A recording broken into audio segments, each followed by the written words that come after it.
ঐক্যটা কার সাথে কার এটি নিয়ে তারা এখনো ক্লিয়ার না। চিঠি মির্জা ফখরুল সাহেবই বলুন, ডক্টর ইউনূস সাহেবই বলুন, কারণ তারা একদিন বলছেন যে আওয়ামী লীগকে নিষিদ্ধ করা উচিত নয়, কেউ কেউ বলছেন, আবার পরবর্তীতে আবার বলছেন যে আওয়ামী লীগকে নির্বাচনে আসতে দেয়া যাবে না, একটি ফ্যাসিস্ট দল। হ্যাঁ, আপনি ক্লিয়ারলি বলেন একটা কিছু, আওয়ামী লীগ ফ্যাসিস্ট দল, তাকে নির্বাচনে অংশগ্রহণ করতে দেয়া হবে না, স্ট্রেট একটা বলেন, কিন্তু সেটি বলছেন না।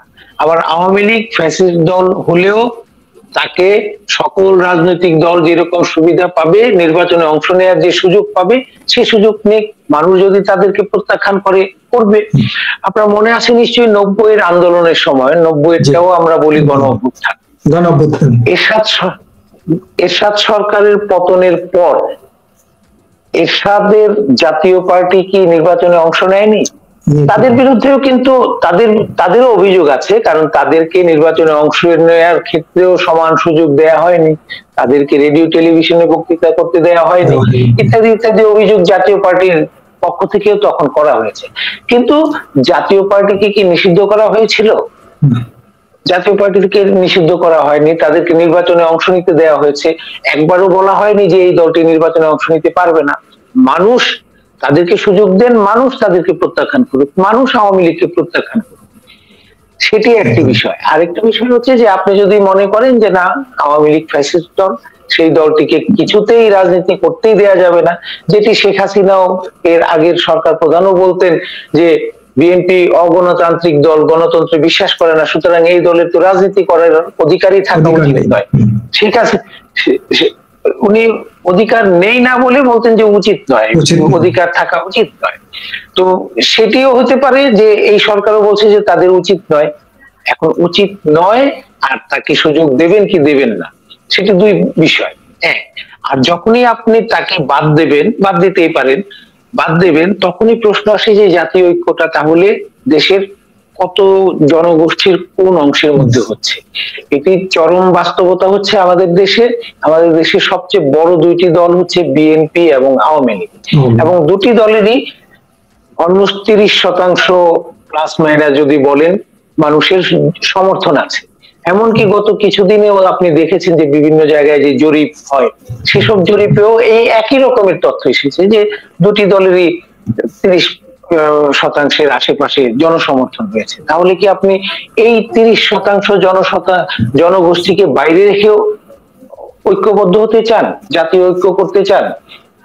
সেটিকে কি আপনি জাতীয় ঐক্য বলবেন, নাকি সেটিকে বলবেন যে আওয়ামী লীগ যারা পছন্দ করে না তাদের ঐক্য?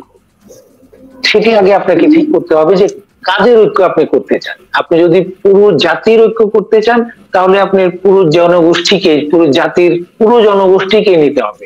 আপনার এখন যে সংখ্যালঘুদের নিয়ে কথা হচ্ছে বা পার্বত্য চট্টগ্রামে আদিবাসীদের নিয়ে কথা হচ্ছে, যে তাদেরকে আপনি কি একসাথে নিতে পারছেন কিনা, তারা তো শঙ্কিত, এটা বাস্তবতা। তারা নিজেদের শঙ্কা নানান সময় প্রকাশ করেছে যে আমরা তো আন্দোলনেও তারাও ছিল, কিন্তু দেখা যাচ্ছে যে পরবর্তীতে আন্দোলনের সুফল যারা পাচ্ছে তাদের মধ্যে এরা নাই। তার মানে আপনি একটি অংশকে তো, যদিও ছোট অংশ, ক্ষুদ্র অংশই বলি, তাদেরকে তো আপনি জাতীয় ঐক্যের একটা বাদই দিয়ে ফেললেন মনে হচ্ছে। তো একইভাবে আপনি এই 30% জনগোষ্ঠীকেও কি বাদ দিতে চান? সেটি আপনি ক্লিয়ার করে বলতে হবে। আপনি যাই করেন আপনাকে স্পষ্ট করে বলতে হবে যে হয় আমি পুরো জনগোষ্ঠীকে নিয়ে একটি জাতীয় ঐক্য করব, অথবা যারা এই ফ্যাসিস্ট সরকারের সমর্থক ছিল তাদের বাদ দিয়ে বাকি জনগোষ্ঠীর ঐক্য করব, সেটিও আপনাকে বলতে হবে। তার মানে পরিষ্কার করে আপনাকে সবার সামনে বলতে হবে বিষয়টা। এটি মনে হয় আমার যে এই সরকারের কাছে। আর সেটি হচ্ছে যে আরেকটি যে বিষয় হচ্ছে যে যেটি বলছিলেন আপনি, যে প্রত্যাশা যে এই হওয়া উচিত, ওই করা উচিত, এই সরকারের এই করা উচিত, এই উচিত দিয়ে তো এখন চলছে না। এটি হচ্ছে বাস্তবতা যে এই উচিত কি কি করা উচিত এটি দিয়ে চলছে না। যেমন পররাষ্ট্রনীতির ক্ষেত্রেই বলছি যে মনে হচ্ছে যে বাংলাদেশ আর ভারতের মধ্যে বাকযুদ্ধ চলছে, কিন্তু নেপথ্যে কূটনীতির কিছু হচ্ছে কিনা আমরা জানি না।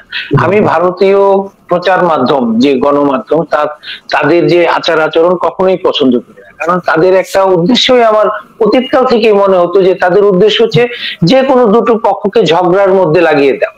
একদম। সেটি বাংলাদেশের সাথেই হোক, পাকিস্তানের সাথেই হোক, এমনকি যদি পাকিস্তান এবং বাংলাদেশের সাথে লাগাতে না পারে তাহলে তার দেশের ভেতরেই দুটি পক্ষকে নিয়ে এসে ঝগড়া লাগিয়ে তাদের সেই গণমাধ্যম এইভাবেই চলতো। তো সেক্ষেত্রে আমরা শুধু দোষারোপ করে করেই যাচ্ছি তাদের গণমাধ্যম খারাপ, তাদের পররাষ্ট্রনীতি কেন এই রকমের বিবৃতি দিচ্ছে, ওইটা করছে। এটা তো উপরের একটা বাকযুদ্ধের মতো হয়ে গেল। পেছন দিকে নেপথ্যে কূটনীতিতে দুই দেশের মধ্যে যে টানাপোড়েনটা চলছে সেটা মেটানোর কোনো ব্যবস্থা আছে কিনা দৃশ্যত বা আমরা শুনতেও পাই না। এমনিতে তো দেখা যাচ্ছেই না, আমরা এমনিতে শুনতেও পাচ্ছি না যে না পেছনে পেছনে কেউ কেউ সেটা চেষ্টা করছে, এরকমও মনে হচ্ছে না। সব মিলিয়ে একটি হযবরল অবস্থা এবং সবার পক্ষ থেকে মনে হচ্ছে যে শুধু মুখের যুদ্ধই চালিয়ে যাওয়া, মুখে বক্তৃতা চালিয়ে যাওয়া, কাজের ক্ষেত্রে সেটা অভ্যন্তরীণ বিষয় হোক, পররাষ্ট্র বিষয় হোক, কোনো বিষয়ই কাজের যে মূল জায়গা সেই জায়গায় আমরা কোনো কিছু দেখতে পাচ্ছি না। শুধুমাত্র প্রত্যেকের বক্তৃতাগুলি শুনে যাচ্ছি, সেটা পক্ষের হোক বিপক্ষের হোক সবারই একই অবস্থায় মনে হচ্ছে। একদম। অধ্যাপক জামাল উদ্দিন একজন লিখেছেন, আমি এই প্রশ্নটা করে তারপরে আরেকজনের বক্তব্য, এটাও আমার প্রশ্ন কিন্তু একজন লিখেছেন সেটা বলবো। প্রশ্ন হচ্ছে সাংবাদিকদের বিরুদ্ধে কেন সরকার এতটা চড়াও হলো? মানে সব দেশেই তো সাংবাদিকরা একটা পক্ষ থাকে এই সরকারের পক্ষে, যখনই যে সরকার থেকে এখন যে সরকার আছেন তাদের পক্ষে সাংবাদিকরা আছেন, তা এটা তো চিন্তা করা উচিত যে তাদের সরকারের মেয়াদকাল শেষ হওয়ার পরে তাদের সমর্থকদের কি হবে। সব সাংবাদিকদের বিরুদ্ধে হত্যা মামলা দিতে হবে কেন, আর এইভাবে রাস্তাঘাটে ধরে গ্রেফতার দেখাতে হবে কেন জনতার দ্বারা? এটা একটা প্রশ্ন, আপনি কিভাবে দেখেন একটু বলবেন শিক্ষক হিসেবে। আর আরেকটা প্রশ্ন হচ্ছে, আমরা যেটা বলছিলাম যে ঐক্যের ব্যাপারটা, একজন লিখেছেন দেশের 14 দল ও জাতীয় পার্টি সহ 50 ভাগ রাজনীতিতে যারা নেতৃত্ব দেন তাদের বাদ দিয়ে জাতীয় ঐক্য কতটা অর্থবহ হতে পারে বলে আলোচকবৃন্দ মনে করেন? এটা আমাদের মূল এজেন্ডা। সুতরাং ঐক্যের ব্যাপারটাও আমরা আলোচনা করবো। আগে একটু সাংবাদিকদের বক্তব্যটা শুনি, তারপর ঐক্যের জায়গাটা আপনি কিভাবে দেখেন। আদৌ কি এই গণ অভ্যুত্থানের সময় ছাত্রদের প্রত্যাশা, সাধারণ মানুষের প্রত্যাশা, রাজনীতিবিদদের প্রত্যাশা, সবার প্রত্যাশা কিন্তু এক।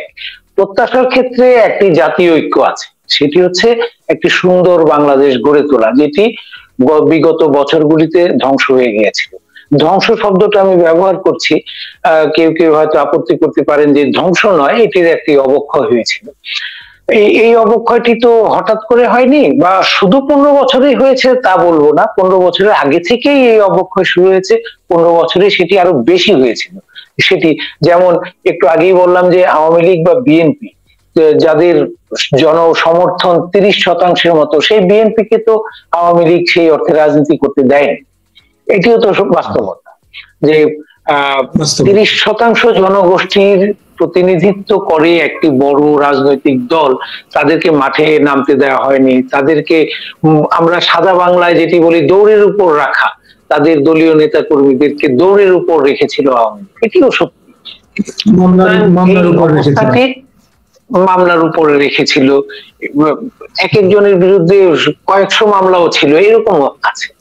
তো বিষয়টি হচ্ছে যে এই পরিস্থিতিটা হঠাৎ করে শুরু হয়নি, দিনে দিনে শুরু হয়েছে। আওয়ামী লীগ সেটিতে হয়তো বেশি রকমের করেছে, এবং এই অবস্থাটা এখন আমাদের কেউ চায় না, চায় না। এবং আমরা সুন্দর একটি রাজনীতি চাই, সুন্দর বাংলাদেশ চাই, মানুষের প্রতিনিধিত্বশীল সরকার চাই। এই যে প্রত্যাশা, এই প্রত্যাশায় কিন্তু আমাদের সবার ঐক্য আছে। এখন ডক্টর ইউনূস সাহেব যেটি বলছেন যে তিনি হচ্ছেন ছাত্রদের সরকার, এখন ছাত্রদের যে প্রত্যাশা সেটি তো সাদা মাটা ভাবে ভালো একটি দেশ তৈরি করা। এখন যে ছাত্রদের নানান রকমের দাবি পাওয়া যায়, ছাত্ররা যে বলছে যে অমুককে নিষিদ্ধ করো, তমুককে করা যাবে না, একজন বলছে এটা যে সকল ছাত্রের দাবি, সেটাই আমরা বুঝবো কিভাবে? কারণ যেই সংখ্যাটা আমরা সামনে দেখছি ছাত্রদের সরকার বলে, তাদের সংখ্যাটা এখন আর অতটা বেশি নয়। এমনকি তাদের ডাকে যে এখন খুব বেশি আগের মতো রাস্তায় নেমে যাওয়ার মতো, যে লাখ লাখ ছাত্রছাত্রী রাস্তায় নেমে যাওয়ার মতো অবস্থায় এখন আছে তো বলে তো দেখা যাচ্ছে না। সুতরাং তাদের সকল দাবি যে সকল ছাত্রের দাবি, সেটিও এখন বলা যাচ্ছে না। আমরা যে আমাদের যে প্রত্যাশায় ঐক্য, সেই প্রত্যাশা পূরণের জন্য ব্যবস্থাটা কি হবে সেটারও একটি ঐক্য দরকার। ব্যবস্থাটি আসলে রাজনীতিবিদরাই করবেন। কোন রকমের অনির্বাচিত সরকার, ধরুন কথার কথা যে আমাদের এই বর্তমান যে কয়েকটি কমিশন করলো, তারা আমাদের সংবিধান সংস্কার করে ফেললেন, অধ্যাদেশ দিয়ে এখন চালাতেও পারেন। এটিও সত্যি যে তারা যদি 3 বছর ক্ষমতায় থাকেন বা 2.5 বছর ক্ষমতায় থাকেন, অধ্যাদেশ দিয়ে দিয়ে সংবিধানের অমুক ধারাকে স্থগিত রেখে তমুক ধারার পরিবর্তে অমুক ধারা করে অধ্যাদেশ দিয়ে দিয়ে চালাতে পারেন। যখন রাজনৈতিক দল ক্ষমতায় আসবে, যে রাজনৈতিক দলই আসুক, তার যদি এটি পছন্দ না হয়, সে তো এটি আর রাখবে না, সে তো সংসদে সেটি পাস করবে না।